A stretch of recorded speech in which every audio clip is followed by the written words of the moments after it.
almost say the Dumsor, that is what we are currently experiencing, there was some formula to it that we can easily predict and give a timetable.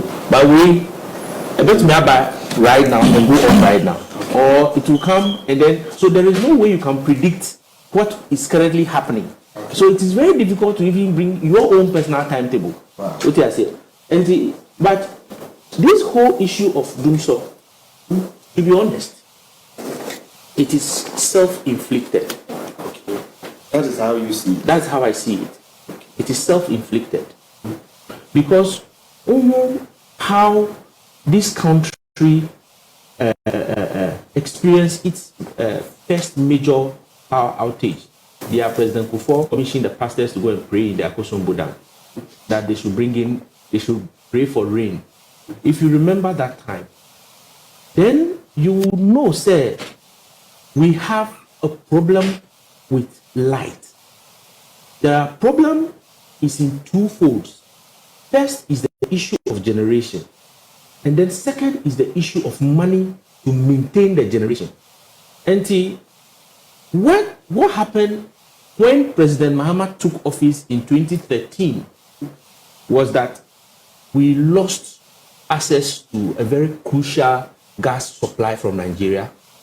They say it is out of God, blah, blah, blah. The Akosombo Dam was also dry. I think it was only 2 turbines that were running. And some of the power plants will need retrofitting and upgrade. And Mahama shared the situation. He didn't complain. He didn't say, the problem is this or that. He can say, this is an age-old generational problem. But this is what I will do. I want to quote what President Mahama said when the power situation happened. Or see, in the past, what we have done has been to manage the situation. I do not intend to manage ourselves out of the situation as has been done in the past. I intend to fix it. I owe it to the Ghanaian people. I, John Dramani Mahama, will fix this energy challenge. Where State of the Nation address 2016. Okay. If you want, I can supply it. No, I'm okay. I'm Yes. okay with it. How can you name? And I will trouble with Brace. The situation was quite clear. Said we have a problem. President Mahama didn't go and call pastors. Say, "Yenko Akosombo Dam to go and pray." No, he didn't pray the problem away. He solved it. He fixed it. And how did he fix it?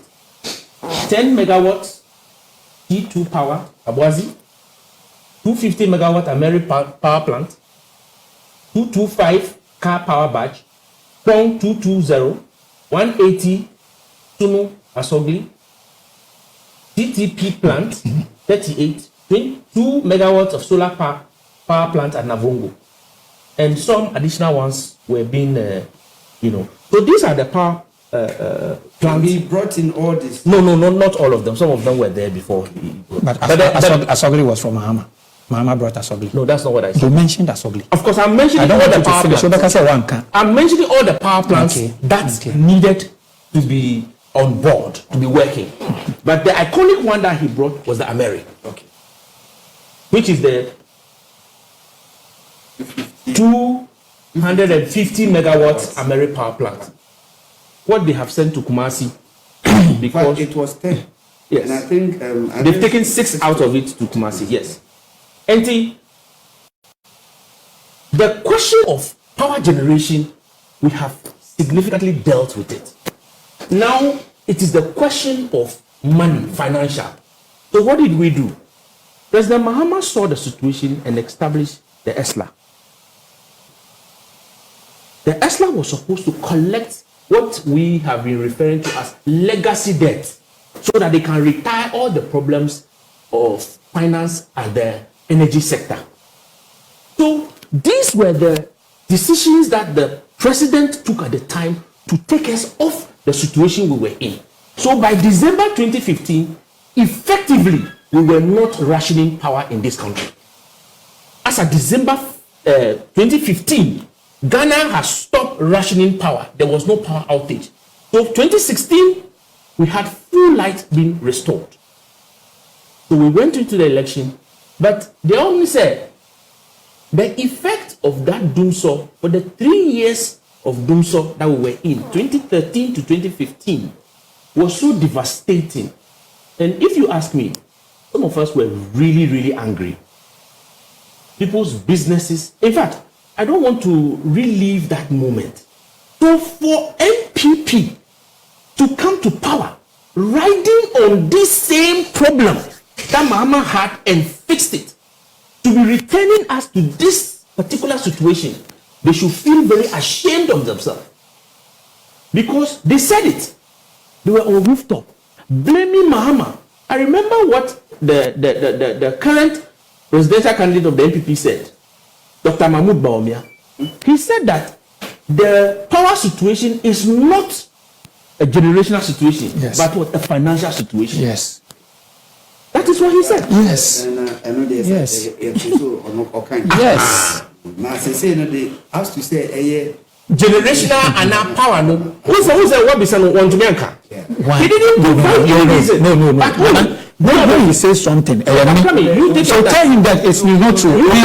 Take your time.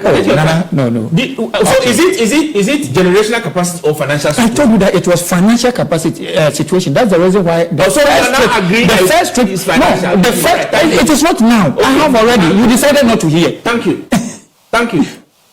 They all said, as at now, the financial arrangement that have been put together by the Mahama government, shamefully, you have collateralized it. And I was listening to Randy this morning, and when I heard that ESLA had already accrued 33 billion, and the debt, as at the time we were talking about, was 9 billion, which has ballooned to 17 billion. But ESLA collected 33 billion. So it means that we don't need to have a problem with what? Financials. And energy sector levy has been introduced by the same government. So ESLA was being collected, and now you have introduced energy sector levy also. As for the energy sector levy, we don't know how much has been accrued into that fund right now. So at the end of the day, if I say that this Dumsor is self-inflicted, these are the reasons. And the reason is that President Akufo-Addo and his running mate, the mate, what's the name? The mate. What's his name? You don't know the vice president. So some people call him Dr. Timothy. We are like physical. No, you can use any impression. Okay. I don't know. You can use any expression. I don't know because now I'm going to check. So we are here. People are calling Zakaria or you can call him Peter. You can call him Paul. It doesn't matter.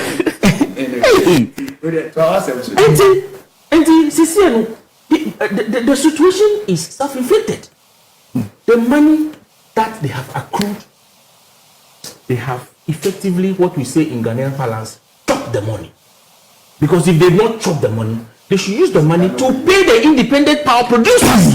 Now, the payment of the independent power producers means that they will have money to buy fuel, they will have money to be repairing their machines and be replacing those that are to be replaced. So, at the end of the day, we will have stable power. He sits here, and when you ask him the question on Dumsor, instead of giving us a solution, he didn't say anything. The only thing I heard him say was that thing that is, Dr. Zachary or Timothy or is it Bawumia said was that they are going to bring solar panels. Have I said anything solar? No, he has not said solar. You have brought your topics and you are putting it on. I haven't said anything. I haven't said solar. You didn't mention solar. Then it was his. I took the book earlier and I was reading. So I read the part where he said that he was going to bring 200 megawatts of solar. Yes, I think he said something like that. No, you read the book. Yes, and it's in the book. Yeah, but I haven't said it. But you see, my problem is this: we are in Dumsor now. You want to win power and bring solar, which I don't get it. Okay. I don't get it. You get it. So at the end of the day, get it. What I think we should do now is to call for a comprehensive forensic audit into this power situation we are faced in. Because we have provided a blueprint on how to solving this situation. Budgets have been brought, monies were made available, and so you need to just marry the two and provide stable power. And we still have the situation where we are in Dumsor today, there is light, tomorrow there is no light. Look, people's expensive machines are getting spoiled. The last time my own chairman, my constituency chairman, Setato, he put it on our platform that, her children's TV got blown because the light went in and out. To be honest with you, me freezer. I say, yeah. And to say, that is the situation. So we are living in serious times in this country. People who depend on this light to make a living, they are not able to predict. Because you go to that hairdresser. But for the past 2 weeks, my family Baba will be light off. That is it. The barber who depends on the light, you go to the barber and the barber will tell you that, light me hole, or I have to use blade. Some people, if you use blade, they get bumps. So they don't like using the blade. The situation you have putting us into is serious. People's serious equipment are getting spoiled. Fridges are getting spoiled. TVs are getting spoiled. These are equipment that are expensive. And you think that it is a funny situation? And to think that this is what you wrote on to come to power. So we should not be in this situation. As at now, the running mate of the NPP, instead of coming out with a bold solution now, has not come up with any bold solution. He's a vice president. He's not the running mate. He's a vice president. Do you know why? I'm putting it on him? No. Because he wants to be president. No, but and if he wants to be president, then he should make sure that things are better now, so that we know that when he becomes president, we will what? Get better. But now, fix it tomorrow. Then perhaps it is just a sabotage. The NPP and they are sabotage because what is going on, we don't understand. They are just sabotaging him. Okay. Do you understand? Okay. So the situation we are in is serious. This electricity power situation has started not today. And then NDC, we have a comprehensive plan. We have rolled it out at the latter part of our administration in 2015. And that is how come we saw the light being stable from that time up to now. But if you give this country to I don't really, you say what? His name is what? Dr. Mahmoud Bawumia. Sorry, I always want to get the name right. To run, I am telling you that the situation we are in, we will see the worst form of it. Because clearly, because of corruption, cluelessness, mismanagement, that is why we are in this particular situation we are in. Yes. You are confident. I am very confident. Okay. Because if it is not corruption, where is the money? Okay. I'll say if it is not corruption, where is the money? All right. These are the words of Kingwise. NDC communication member. Now, you agree with what he said? If it is not corruption,